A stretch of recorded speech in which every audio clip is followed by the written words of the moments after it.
हे welcome guys. आज का video start करने से पहले मैं आपसे एक बात करना चाहता हूं। मैं बताना चाह रहा हूं कि अगर आप भी अप्लाई कर रहे हो बहुत सारी कंपनीज़ में और आपका प्लेसमेंट नहीं हो पा रहा है या फिर बहुत सारी अलग अलग परेशानियां हैं, किसी के क्वांट्स वीक होते हैं, किसी के प्रोग्रामिंग वीक्स होते हैं। इवन मेरे क्वांट्स वीक है, ठीक है। किसी के प्रोग्रामिंग वीक है, किसी के इंग्लिश वीक है, तो किसी के कम्युनिकेशन वीक है। अलग अलग कारणों से अभी तक बहुत सारे स्टूडेंट का प्लेसमेंट नहीं हो पाया। तो बहुत सारे स्टूडेंट का प्लेसमेंट हो भी गया। अगर आप देखोगे आपके क्लास में, आपके ग्रुप में ही ऐसे स्टूडेंट होंगे जिनका प्रोग्रामिंग अच्छा नहीं होगा या फिर क्वांट अच्छा नहीं होगा, बट वो प्लेस हो चुके हैं।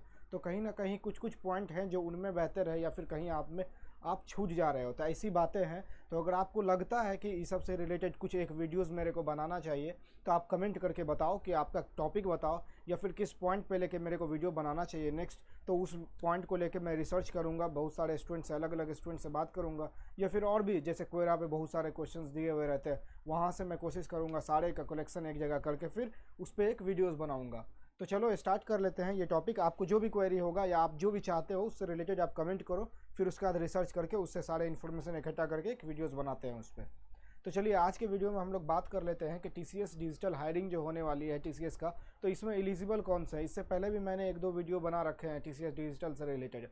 फिर भी बहुत सारे स्टूडेंट का क्वेरीज आती है, व्हाट्सएप पे लोग मैसेज कर रहे हैं, इवन ईमेल पे आता है कि सर ये प्रॉब्लम है, ये है, हम एनक्यूटी दिए हुए हैं, एनक्यूटी क्लियर है मेरा, अभी तक मेरा एग्ज़ाम नहीं हुआ, ये नहीं हुआ, वो नहीं हुआ, बहुत सारे क्वेरी है। तो आपके भी अगर कोई क्वेरी है आप कमेंट कीजिए, उस क्वेरी से रिलेटेड भी वीडियोस बनाएंगे। तो अभी जो बहुत सारे क्वेरीज आए, तो पिछले लास्ट 3 दिन में मेरे को टीसीएस डिजिटल के एलिजिबिलिटी के कारण को लेके जो है 17-18 ईमेल आ चुके हैं कि foxtechacademy@gmail.com पे, या फिर आप मेरे पर्सनल ईमेल पे भी मैसेज कर सकते हो aronzafar@gmail.com कि भैया मेरा तो लाइक ये है, तो हम एलिजिबल हैं कि नहीं टीसीएस डिजिटल के लिए। तो आज हम लोग इसी पे बात करेंगे। पहले पैटर्न हम लोग बात कर लेते हैं कि टीसीएस डिजिटल का एग्ज़ाम कौन से स्टूडेंट देते हैं, या फिर वही सेम बात है कि कौन से स्टूडेंट टीसीएस डिजिटल के लिए एलिजिबल होते हैं। तो इससे पहले वीडियोस में भी मैंने हल्का सा बात किया था कि टीसीएस डिजिटल का एग्ज़ाम ऑनलाइन कहीं जाके नहीं होता, या ऑनलाइन टीसीएस डिजिटल के लिए कोई ऑनलाइन हायरिंग नहीं करती कि पोस्ट निकाला, इतने से इतने तारीख के स्टूडेंट अप्लाई कर सकते हैं, फिर उसके बाद हम एग्ज़ाम लेंगे या असेसमेंट लेंगे, ऐसा कुछ नहीं होता। तो टीसीएस डिजिटल का हायरिंग जो होता है या फिर टीसीएस डिजिटल का असेसमेंट जो होता है वो 4 जगह से होता है। तो हम लोग चारों जगह के बारे में आज बात करेंगे। तो उसके लिए मैंने एक एक्सेल शीट बना रखा है जिसमें सारे मेंशन कर रखे हैं।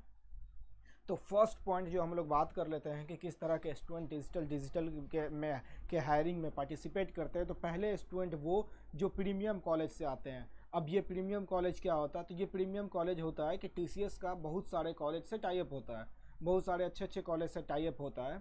तो ये जो टीसीएस के कॉलेजों से टाई अप होता है, तो यही कॉलेज टीसीएस के प्रीमियम कॉलेज कहलाते हैं और कहते हैं कि टीसीएस के प्रीमियम कॉलेज के लिस्ट में मेरा कॉलेज है।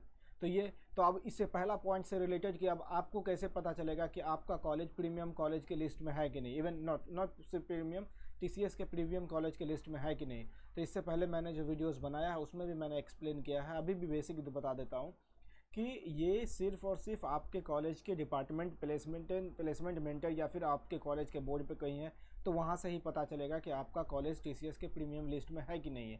अब कैसे पता चलेगा? तो आप अगर अभी आप मान के चलो सपोज 6 सेमेस्टर 7 सेमेस्टर या इवन लास्ट सेमेस्टर में हो, तो आप अपने सीनियर से बात करो, सीनियर से पूछो कि उनको मौका मिला था टीसीएस प्रीमियम के लिए अप्लाई करने का कि नहीं। तो अगर उनको मौका मिला था, इसका मतलब कि आपका कॉलेज टीसीएस प्रीमियम लिस्ट में है, इसलिए उनको, आपके सीनियर को ये मौका मिला था टीसीएस डिजिटल के हायरिंग के लिए। पहला पॉइंट क्लियर हो गया। या फिर आप अपने सीनियर से बात करो या फिर आपके प्लेसमेंट मेंटर बताएंगे। दूसरा पॉइंट होता है या फिर दूसरा पॉइंट मतलब दूसरा ऑप्शन आता है टीसीएस डिजिटल में जाने के लिए कि आप टीसीएस एनक्यूटी दिए हो। लाइक नेक्स्ट मंथ एनक्यूटी सितंबर में होने वाला है और अभी भी लास्ट कुछ दिन पहले हुआ था, फरवरी में भी हुआ था, मार्च में भी हुआ है। तो टीसीएस एनक्यूटी में जिसका परफॉर्मेंस मतलब बेहद ज़्यादा बेहतर रहता है, बहुत ज़्यादा एक्सेलेंट रहता है, तो उनको डायरेक्ट निंजा का इंटरव्यू कॉल ना आके उनको डिजिटल का कॉल आता है। राइट, ये बात आप ध्यान में रखोगे।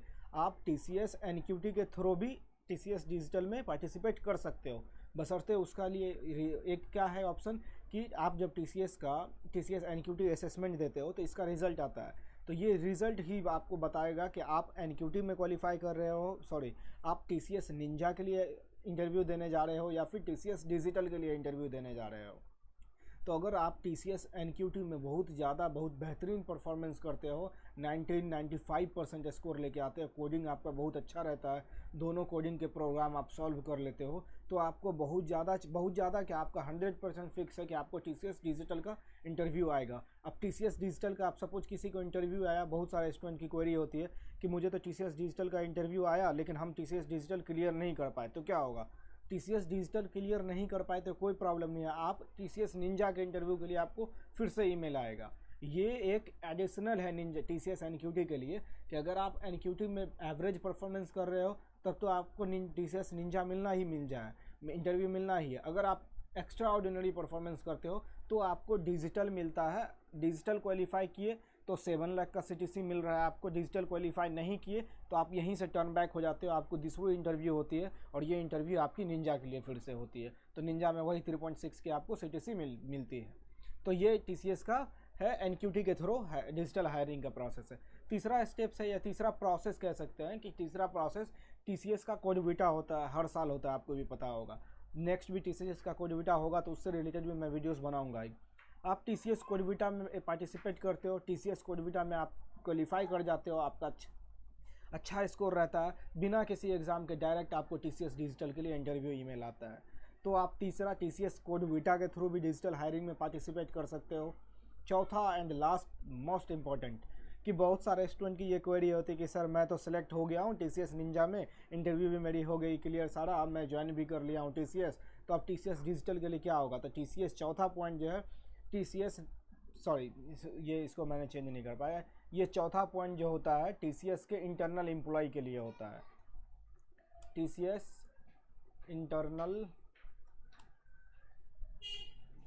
एम्प्लॉय जो TCS निंजा पे काम कर रहे हैं, निंजा में सिलेक्टेड हुए हैं, इनके लिए है। अगर आप TCS निंजा में सेलेक्ट हो गए हो तो इसका मतलब ये नहीं कि आप अब निंजा में ही घिसते रह जाओगे, बिल्कुल नहीं है। TCS डिजिटल की हायरिंग होती है, आप अपने मैनेजर से बात करोगे, इवन आप ऑफिस में रहोगे तो आपको पता चल ही जाएगा।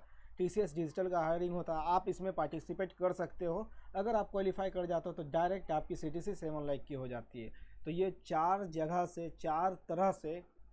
चार तरह के स्टूडेंट TCS डिजिटल में शामिल होते हैं। इसके अलावा कोई भी स्टूडेंट कहीं से भी नहीं है कि वो TCS डिजिटल में शामिल हो पाए, ऐसा कुछ नहीं। जिस तरह TCS NQT का आता है, फॉर्म फिलअप होने के लिए आता है कि आप फॉर्म फिलअप कीजिए आपका एग्ज़ाम होगा, ऐसा डिजिटल के लिए कुछ भी नहीं होता है।